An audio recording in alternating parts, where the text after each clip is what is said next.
అసలు ఎన్నిసార్లు వచ్చిండితో లెక్క పెట్టాలి. ఈ 10 ఏళ్ళలో ప్రధానమంత్రి అయిన 10 ఏళ్ళలో రాహుల్ గాంధీ పేరు ఎప్పుడన్నా చెప్పారంటే నాకు అసలు డౌట్ అసలు చెప్పారు గుర్తుండదు.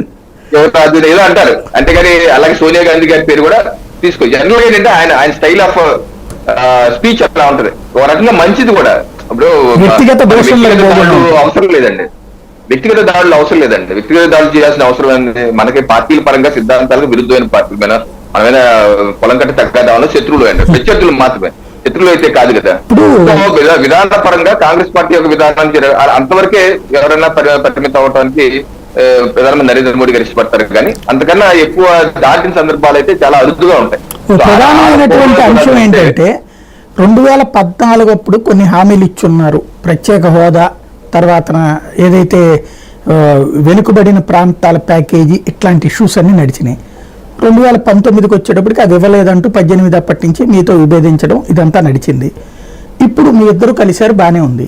ఆనాడు ఆగిపోయినటువంటి అంశాలకు సంబంధించి ఏదైనా పోనీ స్టేట్కి మేము రేపు పొద్దున ట్యాక్స్ ఎగ్జంప్షన్ ఇస్తామనినో లేకపోతే ఇంకోటి కూడా, అంటే ఇవన్నీ ప్రభుత్వం ఇది బాగాలేదు కాబట్టి మాకు ఓటేయండి, మేము వస్తే వికసిత చేస్తాం, ఈ రోడ్లు వేస్తాం, ఇవి చెప్తున్నారు.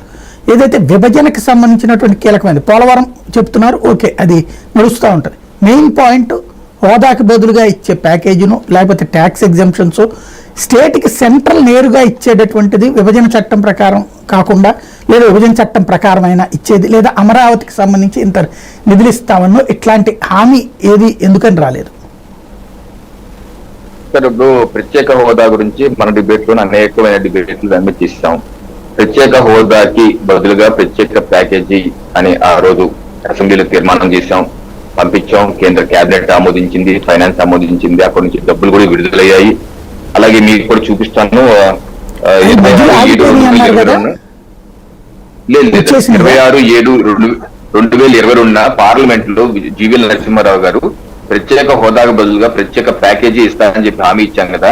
ఇప్పటి వరకు 8,000 కోట్లు ఇచ్చామని చెప్పి జూలై 2022 ప్రశ్న అడిగితే దానికి సమాధానంగా కేంద్ర ఫైనాన్స్ శాఖ మంత్రి అప్పటి వరకు ఆ రోజు వరకు 7,798 కోట్ల రూపాయలు ఇచ్చారని చెప్పేసి ఈ యొక్క ఎక్స్ప్లెనేషన్ పంకజ్ చౌదరి గారు, ఇది లోక్సభ రాజ్యసభ వెబ్సైట్ లోనే ఉంటది. ఆ తేదీలో వీక్షకులు ఎవరైనా సరే అక్కడికి వెళ్ళి ఆ PDF డౌన్లోడ్ చేసుకుని చూసుకోవచ్చు.